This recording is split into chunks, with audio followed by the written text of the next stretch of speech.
से प्रतिज्ञा करता हूँ सत्यनिष्ठा से प्रतिज्ञा करता हूँ कि मैं विधि द्वारा स्थापित भारत के संविधान के प्रति मैं विधि द्वारा स्थापित भारत के संविधान के प्रति सच्ची श्रद्धा और निष्ठा रखूंगा। सच्ची श्रद्धा और निष्ठा रखूंगा। मैं भारत की प्रभुता और अखंडता अक्षुण्ण रखूंगा।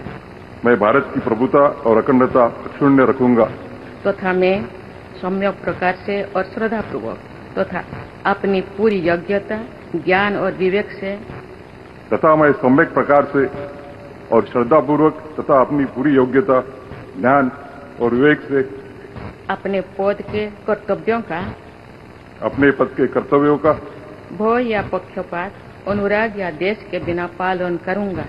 भय या पक्षपात अनुराग या देश के बिना पालन करूंगा तथा मैं संविधान और विधियों की मर्यादा बनाए रखूंगा। तथा मैं संविधान और विधियों की मर्यादा बनाए रखूंगा।